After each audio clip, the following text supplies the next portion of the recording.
और अब सीधा रुख करते हैं तेलंगाना का। प्रधानमंत्री मोदी तेलंगाना के दौरे पे एक जनसभा को संबोधित कर रहे हैं। अवसर ही अवसर है। साथियों, आज का नया भारत युवा भारत है, बहुत सारी एनर्जी से भरा हुआ भारत है। 21वीं सदी के इस तीसरे दशक में हमारे पास एक गोल्डन पीरियड आया है। हमें इस गोल्डन पीरियड के हर सेकंड का पूरा इस्तेमाल करना है। देश का कोई भी कोना तेज विकास की किसी भी संभावना में पीछे नहीं रहना चाहिए। इन्हीं संभावनाओं को बल देने के लिए बीते 9 वर्षों में भारत सरकार ने तेलंगाना के विकास पर, यहां की कनेक्टिविटी पर विशेष ध्यान दिया है। इसी कड़ी में आज तेलंगाना की कनेक्टिविटी और मैन्युफैक्चरिंग से जुड़े 6,000 करोड़ रुपए के प्रोजेक्ट्स का शिलान्यास किया गया है। इन सभी प्रोजेक्ट्स के लिए मैं तेलंगाना की जनता को बहुत बहुत बधाई देता हूं।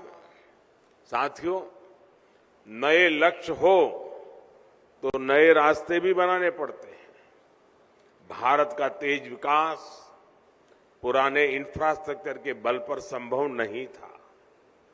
आने जाने में अगर ज्यादा टाइम वेस्ट होगा, लॉजिस्टिक्स अगर महंगा होगा, तो बिजनेस को भी नुकसान होता है और लोगों को भी परेशानी होती है। इसलिए ही हमारी सरकार पहले से कहीं अधिक स्पीड और स्केल पर काम कर रही है। आज हर प्रकार के इंफ्रास्ट्रक्चर के लिए पहले से कई गुना तेजी से काम हो रहा है। आज पूरे देश में highway, expressway, economic corridor, industrial corridor एक जाल बिछा रहा है।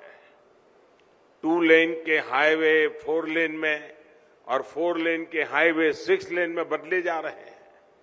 9 साल पहले जहां तेलंगाना का नेशनल हाईवे नेटवर्क 2,500 किलोमीटर का था, आज ये बढ़कर 5,000 किलोमीटर हो चुका है। आज तेलंगाना में 2500 किलोमीटर की नेशनल हाईवे परियोजनाएं निर्माण के अलग अलग फेजेज में है। भारतमाला परियोजना के तहत जो दर्जनों कॉरिडोर देश में बन रहे हैं, उनमें से अनेक तेलंगाना से होकर के गुजरते हैं। Hyderabad Indore economic corridor, Surat Chennai economic corridor, Hyderabad Panaji economic corridor, Hyderabad Visakhapatnam inter corridor, ऐसे कितने ही उदाहरण हमारे सामने हैं। एक प्रकार से तेलंगाना आस पड़ोस के इकोनॉमिक सेंटर्स को जोड़ रहा है, आर्थिक गतिविधियों का हब बन रहा है। साथियों, आज नागपुर विजयवाड़ा कॉरिडोर के मंचेरियल से वारंगल सेक्शन का भी शिलान्यास हुआ है। ये तेलंगाना को महाराष्ट्र और आंध्र प्रदेश से आधुनिक कनेक्टिविटी देता है। इससे मंचेरियल और वारंगल के बीच की दूरी बहुत कम हो जाएगी और ट्रैफिक जाम की समस्या में भी कमी आएगी। ये विशेष रूप से उन एरिया से गुजरता है जहां विकास का अभाव था, जहां हमारे ट्राइबल कम्युनिटी के बहन भाई बड़ी संख्या में रहते हैं। ये कॉरिडोर मल्टी मॉडल कनेक्टिविटी के विजन को भी मजबूती देगा। करीमनगर वारंगल सेक्शन के 4 लेन में बदलने से Hyderabad Warangal industrial corridor, Kakatiya mega textile park और वारंगल एसईजेड की कनेक्टिविटी भी सशक्त होगी। साथियों, भारत सरकार आज तेलंगाना में जो कनेक्टिविटी बढ़ा रही है, उसका लाभ तेलंगाना की इंडस्ट्री को हो रहा है, यहां के टूरिज्म को हो रहा है। तेलंगाना में जो अनेक हेरिटेज सेंटर्स है, आस्था के स्थान है, वहां आना जाना अब और अधिक सुविधाजनक हो रहा है। यहां जो एग्रीकल्चर से जुड़े उद्योग हैं, करीमनगर की ग्रेनाइट इंडस्ट्री है, उसे भी भारत सरकार के इन प्रयासों से मदद मिल रही है। यानी किसान हो या फिर श्रमिक, स्टूडेंट हो या प्रोफेशनल, सभी को इसका लाभ हो रहा है। इससे युवाओं को उनके घर के पास ही रोजगार के, स्वरोजगार के नए अवसर भी मिल रहे हैं। साथियों, युवाओं के लिए रोजगार का एक और बड़ा माध्यम देश में मैन्युफैक्चरिंग सेक्टर बन रहा है। मेक इन इंडिया अभियान बन रहा है। हमने देश में मैन्युफैक्चरिंग को प्रोत्साहित करने के लिए पीएलआई योजना शुरू की है। यानी जो ज्यादा मैन्युफैक्चरिंग कर रहा है उसे भारत सरकार से विशेष मदद मिल रही है। इसके तहत 50 से ज्यादा बड़े प्रोजेक्ट्स यहां तेलंगाना में लगे हैं। आप जानते हैं कि भारत ने इस वर्ष डिफेंस एक्सपोर्ट में नया रिकॉर्ड बनाया है। भारत का डिफेंस एक्सपोर्ट 9 वर्ष पहले 1000 करोड़ से भी कम था।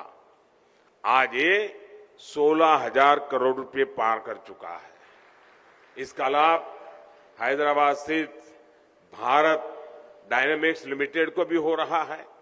साथियों, आज भारतीय रेल भी मैन्युफैक्चरिंग के मामले में नए रिकॉर्ड, नया पड़ाव तय कर रही है। इन दिनों made in India Vande Bharat ट्रेनों की बहुत चर्चा है।